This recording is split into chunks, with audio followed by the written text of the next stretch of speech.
Consultants എന്ന ഈ ഒരു ചാനലിലേക്ക് സ്വാഗതം. നമ്മൾ ഡിസ്കസ് ചെയ്യാൻ പോകുന്നത് ഐഇ കോഡിനെ കുറിച്ചാണ്, അതല്ലെങ്കിൽ ഇമ്പോർട്ട് എക്സ്പോർട്ട് ലൈസൻസിനെ കുറിച്ചാണ്. നമുക്കറിയാം, ഒരു പ്രൊഡക്റ്റ് നമ്മുടെ രാജ്യത്ത് നിന്ന് മറ്റൊരു രാജ്യത്തേക്ക് സെയിൽ ചെയ്യണമെങ്കിലോ അല്ലെങ്കിൽ മറ്റു രാജ്യത്തിൽ നിന്ന് നമ്മുടെ രാജ്യത്തേക്ക് വാങ്ങണമെങ്കിലോ നമുക്ക് ഇമ്പോർട്ട് എക്സ്പോർട്ട് ലൈസൻസ് നിർബന്ധമായിട്ട് വരുന്നുണ്ട്.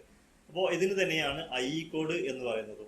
അപ്പോൾ ഈ ഒരു ലൈസൻസ് എടുക്കണമെങ്കിൽ എന്തെല്ലാം ഡോക്യുമെന്റ്സ് ആണ് വേണ്ടത് എന്നാണ് നമ്മൾ ഈ ഒരു വീഡിയോയിൽ ഡിസ്കസ് ചെയ്യാൻ പോകുന്നത്. നോർമലി നമുക്ക് വരുന്നത്, നമുക്കൊരു ഇമ്പോർട്ട് എക്സ്പോർട്ട് ലൈസൻസ് എടുക്കണമെങ്കിൽ നമുക്ക് കമ്പനിയുടെ സ്ഥാപനത്തിന്റെ പേരിൽ എടുക്കാം, അതല്ലെങ്കിൽ വ്യക്തിയുടെ പേരിൽ എടുക്കാം. പലർക്കും വരുന്നത് തെറ്റിദ്ധാരണയാണ്, ഇമ്പോർട്ട് എക്സ്പോർട്ട് ലൈസൻസ് കമ്പനിയുടെ പേരിൽ മാത്രമേ എടുക്കാൻ പറ്റൂ എന്നുള്ളൊരു തെറ്റിദ്ധാരണ ഉണ്ട്. അങ്ങനെയല്ല, നമുക്ക് ഒരു പ്രൊപ്പറേറ്റർഷിപ്പ് ആണെങ്കിൽ ആ വ്യക്തിയുടെ പേരിൽ എടുക്കാം.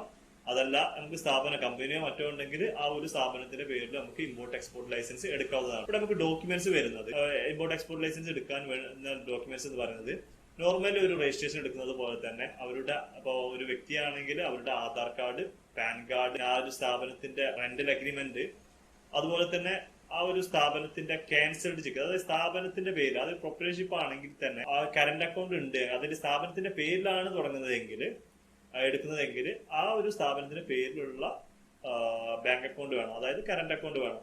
അതല്ല വ്യക്തിയുടെ പേരിലാണ് എടുക്കുന്നതെങ്കിൽ ആ വ്യക്തിയുടെ ബാങ്ക് അക്കൗണ്ട് ആയാലും മതി.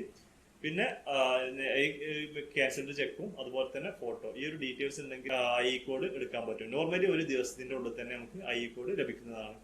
ഇനി ഇത് കമ്പനി ആണെങ്കിൽ കമ്പനിയുടെ ഇൻകോർപ്പറേഷൻ സർട്ടിഫിക്കറ്റ്, അതല്ലെങ്കിൽ കമ്പനി LLP ഇതൊക്കെ ആണെങ്കിൽ അതിന്റെ ഇൻകോർപ്പറേഷൻ സർട്ടിഫിക്കറ്റ് കൂടി ഇതിന്റെ എക്സ്ട്രാ ആയിട്ട് ഡോക്യുമെന്റ്സ് ആയിട്ട് വേണം. ഈ ഒരു ഡീറ്റെയിൽസ് ഉണ്ടെങ്കിൽ നമുക്ക് ഇതിനെ അപേക്ഷിക്കാം. വിത്തിൻ ഒരു വർക്കിംഗ് ഡേയ്സിന്റെ ഉള്ളിൽ തന്നെ നമുക്ക് ഇമ്പോർട്ട് എക്സ്പോർട്ട് ലൈസൻസ് കിട്ടും. ഇനി നിങ്ങൾക്ക് എന്തെങ്കിലും റിക്വയർമെന്റ്സ് ഉണ്ട് എങ്കിൽ നിങ്ങൾക്ക് ഞങ്ങളുമായി കോൺടാക്ട് ചെയ്യാം. അക്കൗണ്ട്സ് ടാക്സ് പരമായിട്ടുള്ള എല്ലാ സർവീസുകളും ഞങ്ങൾ ചെയ്യുന്നുണ്ട്.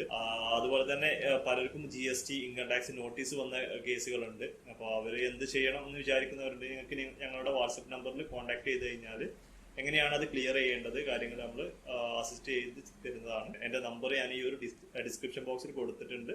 എന്തെങ്കിലും ആവശ്യമുണ്ടെങ്കിൽ ഞങ്ങളുമായി കോൺടാക്ട് ചെയ്യാം.